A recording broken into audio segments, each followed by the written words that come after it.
Hello everyone. तो Kotak Mahindra bank ने quarterly results announce कर दिए हैं। तो एक बार इनका रिजल्ट चेक करने से पहले हम एक बार देख लेते हैं कि इनसे कितनी एक्सपेक्टेशन थी। तो यहाँ मनी कंट्रोल की साइट है। तो मनी कंट्रोल के हिसाब से इनका जो प्रॉफिट है वो 4264 करोड़ आना चाहिए था। सॉरी, 4264 लास्ट क्वार्टर में आया था। तो इस साल जो है, इस साल इनका जो प्रॉफिट है वो 4560 करोड़ आना चाहिए था। ठीक है, ये इनकी एक्सपेक्टेशन थी कि 6% से प्रॉफिट बढ़ना चाहिए। हालांकि उन्होंने रेवेन्यू के बारे में मेंशन नहीं किया है। तो एक बार हम इनके रिजल्ट चेक करते हैं।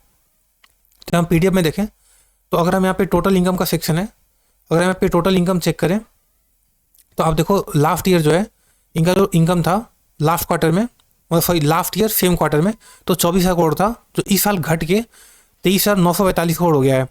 हालांकि लगभग सेम है। ठीक है, मतलब हार्डली आधा परसेंट का फॉल है, लगभग सेम बोल सकते हो।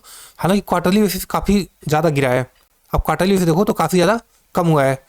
हालांकि इनका जो रेवेन्यू काफ़ी कम हुआ है, बट इसके अलावा अगर हम प्रॉफिट देखें तो प्रॉफिट इनका अच्छा है। अगर यहाँ हम नीचे देखें तो यहाँ आपको दिखेगा प्रॉफिट आफ्टर टैक्स।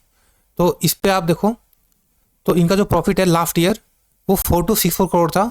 इस साल यहाँ से आप देखो तो ये बढ़ के 4701 करोड़ हो गया है, जो कि 10% की ग्रोथ है, करीब करीब 42 और 47 और 10%, तो करीब 10% की ग्रोथ है।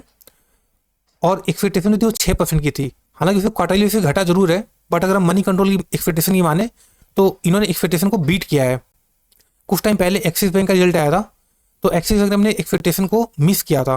तो उसके बाद देखिए यहाँ पे एक शार्प फॉल आया था, आप देखो यहाँ से ये करीब 6% 7% नीचे गया था। ठीक है, तो हालांकि कोटक बैंक ने रिजल्ट को अच्छा डिक्लेयर किया है एक्सपेक्टेशन की माने तो।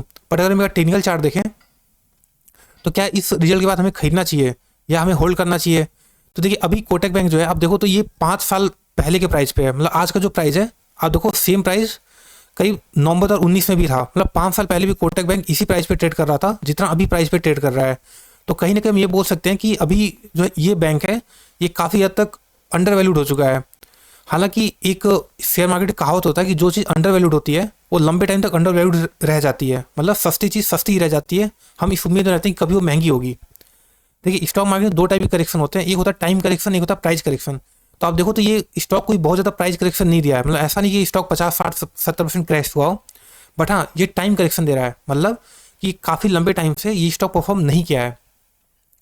तो आमतौर पर इस टाइप की जो अच्छी कंपनी होती हैं इनमें ऐसा नहीं होता है, बट अगर ऐसा होता है तो करेक्शन लंबे टाइम तक भी चल सकते हैं। तो मान लीजिए अभी तो 5 साल का करेक्शन दिख रहा है, क्या पता है करेक्शन 7 साल चले, मतलब मे बी 2 साल और कॉन्सोलिडेट करे, या मे बी 8 साल का कॉन्सोलिडेशन हो, या मे बी 6 महीने बाद ये ब्रेकआउट देके ऊपर निकल जाए। हम सिक्योरिटी से नहीं बोल सकते। बट हाँ कोटक महिंद्रा बैंक टाइप की जो कंपनी होती है वो क्वालिटी कंपनी होती है। अगर अगर आप फ्रेश इन्वेस्टर हो, मतलब आज के टाइम में आप इन्वेस्ट करना चाहते हो, तो लेट से ये कंपनी 5 साल से अंडर परफॉर्म की है, 5 साल से टाइम कॉन्सोलिडेशन दे रही है, और लेट से इसकी किस्मत में 7 साल का कॉन्सोलिडेशन लिखा हो, मतलब आने वाले 2 साल और कॉन्सोलिडेट करेगी। तो आप एज ए रिटेल इन्वेस्टर अगर आप इसके अंदर इन्वेस्ट करना चाहते हो तो हम ये बोल सकते हैं आपके पास 2 साल का टाइम है आपके पास कि आप इसके अंदर अच्छी क्वांटिटी एक्यूमुलेट कर सकते हो लोअर प्राइजेस के ऊपर। देखिए इसको रैली नहीं बोलते। अगर ये यहाँ से यहाँ चला जाए तो इसको हम रैली नहीं बोलते। रैली का मतलब होता है कि अपना जो पिछला ऑल टाइम है होता है उसको ब्रेकआउट दे करके एक रैली देना। जैसे अगर इस केस में देखें तो जैसे ये जो थी ये रैली होती है, ये यहाँ से ये एक रैली है, और ये जो है ये कॉन्सोलिडेशन फेज है। तो जब तक स्टॉक कॉन्सोलिडेट कर रहा है तब तक आपके पास मौका है कि आप ऐसे क्वालिटी कंपनी को सस्ते प्राइस पे ज़्यादा क्वांटिटी एक्यूमुलेट कर सको।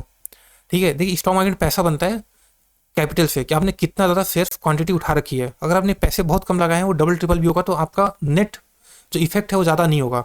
बट आपने पैसा ज़्यादा लगाया हो, और कोटक महिंद्रा बैंक टाइप की जो कंपनीज होती हैं ये आमतौर पर सेफ कंपनी होती हैं, तो इस टाइप की कंपनी में आप अपना कैपिटल एलोकेशन ज़्यादा बढ़ा सकते हो। जैसे अब मान लो आप कोई स्मॉल कैप कंपनी है तो आप उसके अंदर 1 लाख लगाना चाहते थे, ठीक है, वो भी रिस्क लेके। बट कोटक महिंद्रा बैंक में आप उसको 5 लाख 6 लाख, मतलब जो भी आपकी कैपेसिटी है उस हिसाब से इसके अंदर आप रिस्क ज़्यादा ले सकते हो, मतलब ज़्यादा अमाउंट ज़्यादा कैपिटल आप इन्वेस्ट कर सकते हो। ये उस टाइप की कंपनीज है।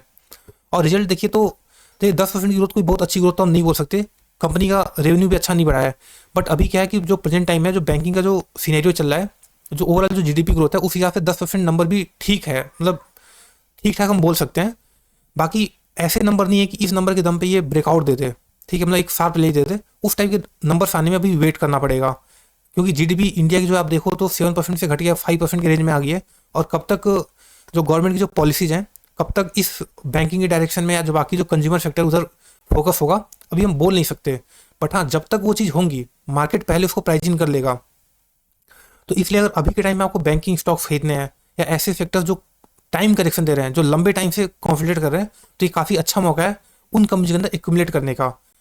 देखिए शॉर्ट टर्म में तो अब रिजल्ट आया तो मे बी कल परसों में भी 5-10% ऊपर चला जाए या मे बी 5-10% नीचे आ जाए, कोई कह नहीं सकता। बट हाँ, लॉन्ग टाइम के लिए अभी ये जो कंपनी है ये एक अच्छे एक्यूमुलेशन जोन में है और आप इसके अंदर काफ़ी अच्छा क्वांटिटी एक्यूमुलेट करना चाहते हो अगर आपको बैंकिंग सेक्टर में इंटरेस्ट है तो, क्योंकि ये एक प्राइवेट कंपनी है, पास्ट में इसका काफ़ी अच्छा प्रूवन ट्रैक रिकॉर्ड है, तो मैनेजमेंट भी काफ़ी क्लीन है। तो इस टाइप की कंपनी के अंदर आप एक्यूमुलेट कर सकते हो। अगर आपको वीडियो अच्छी लगी तो आप वीडियो लाइक कर सकते हैं और चाहो तो चैनल को सब्सक्राइब कर सकते हैं। और ऑब्वियसली ये बाय एंड सेल रिकमेंडेशन नहीं है, आपको अपने रिसर्च करना चाहिए, आपको अपने फाइनेंशियल एडवाइजर से एडवाइस लेनी चाहिए। Thank you.